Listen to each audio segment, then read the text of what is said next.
What is going on, guys? I'm Consumer Tech Review, and today I'm going to be showing you guys the best monitor for the Xbox Series X and the PS5 and the Series S. I'm going to go over everything you need to know about this monitor, and I'm going to give you some of my own real life experience that I've had with it. And if at any point in the video you guys want to check out this exact same monitor, all the Amazon links below for the US, UK, and Canada. I do got you guys, but let's jump right into the video. Now, you guys did hear me correctly. This is for both the PS5 and the Series X. So if you hear some stuff and you have the PS5 and you're like, oh, this won't work for me, it will. This is the perfect one for all of the consoles, so stick around. Now, the first pro is it's 32 inches, and yes, it is very, very nice. This is really good because in a monitor, you're still gonna want it to be fairly big. So if your friends come over, you can play with them, as well as possibly being able to switch to a PC. So you can have both of them plugged in, so you can switch between your PC and your console. But with a console, you're probably gonna be a little bit further back than you would with a PC. So you're gonna want it to be a little bit of a bigger screen.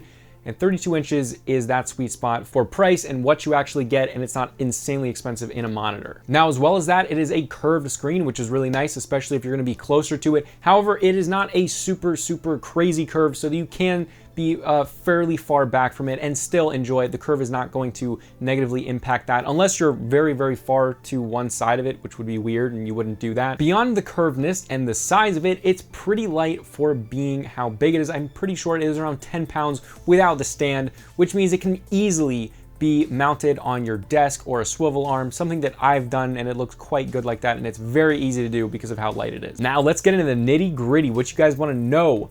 This is a 1440p at 165 hertz, and you guys are gonna be like, oh my God, PS5, you can't do 1440p, PS5. Yes, I know that, just wait. Now, 1440p is the absolute best bang for your buck in monitors. It's just how it is. 4K is the big deal for TVs, but 1440p is where it is at for monitors. Unless you're going to spend a ton of money, you're not gonna get a 4K monitor at 120 hertz. It's gonna be expensive, it's gonna be really expensive. So you're not really gonna want to go over 1440p. As well as that, most of these consoles are gonna perform best at 1440p. And we've seen that they do. And you might be thinking, the PS5 cannot output 1440p, it only outputs 1080p and 4K. And that's completely true, and I hate it that they did that. However, there's a few monitors that actually have a system built inside of them that will actually downscale a 4K image to 1440p. So there's very few monitors that actually have this technology built inside of them. But if you do have a PS5 and you want to have full 1440p and not just get a big monitor and then run it at 1080p, you can do that and just downscale a 4K image. So you'll output 4K on your PS5 and it'll put it 1440p at 120 hertz, which will be super sweet. That way, everyone, no matter if they have a PS5, Series S, Series X, you will be able to benefit fully from full resolution and 120 hertz because it goes all the way up to 165. So if you guys switch between a PC and a console, this is also a fantastic monitor. Moving on to the price. This is not the last one, but I thought I should include it because you might be like, it's too much money or it's not enough or whatever. It's $380 as of now. It might change, but as of now, it's $380, which is an absolute steal for 165 hertz, 32-inch screen, and 1440p.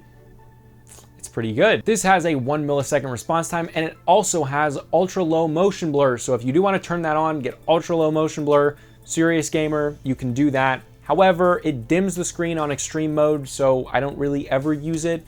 But you can definitely do that. They have a kind of intermediate moderate mode, and then they have extreme mode. The moderate mode is probably what you're gonna wanna do. Now, this has FreeSync Premium Adaptive Sync, so that'll be obviously exactly what you want for your consoles and PC gaming. You need to have that. But that's pretty basic. It's not G-Sync, but again, your console players. It has HDR10, but let's get into the ports. Now, this has a display port, which again, if you are on a PC is great, but for the consoles, you're not gonna be using that. And then it just plugs in without a power brick, which is kind of good. And then it has two HDMI ports, and they are 2.0 ports, but don't click away because remember, this is only 1440p. So you are going to be able to fully use a 1440p at 120 hertz, actually 144 hertz, but those are only capable of doing 120 hertz. So you'll be able to get full bandwidth, absolutely no problem. So it shouldn't be an issue for you guys to plug your consoles in and get full 120 hertz beautifulness with 1440p. Now, this is also a fantastic monitor to be able to switch between a PC and a console. It just does both worlds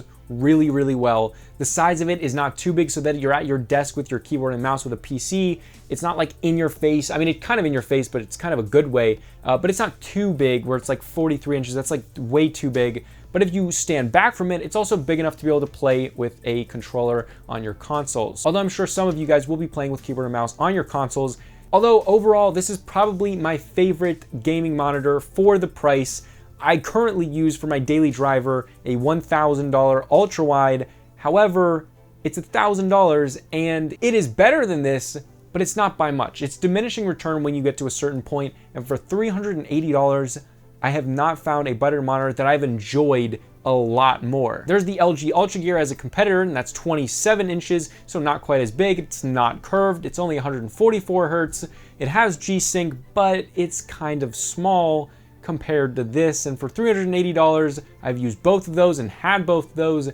This one is my favorite. If you do want to go check this out, again, there's Amazon links below for the US, UK, and Canada. So guys, if you are looking for a new monitor for the Series X and Series S or PS5, this one is probably going to be one of the best for the price. It's obviously not the best because you can spend more money on a monitor, but this is probably the best bang for your buck that you're going to get in a monitor that you can switch between your PC and your console, or just use it as a console monitor, or whatever you want to do. And if you enjoy this video and it helped you out, help me out and throw a like below. And if you're into tech reviews and gaming tech reviews and things of that nature, I do a ton of those, so please consider subscribing. And guys, we just hit 19,000 subs last night, or no, this morning. We just hit 19,000 subs this morning.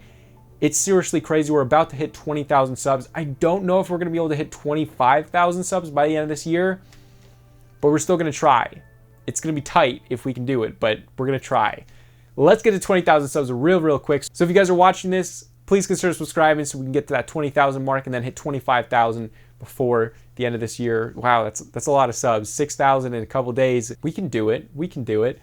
This was Consumer Tech Review, and I'll see you guys later.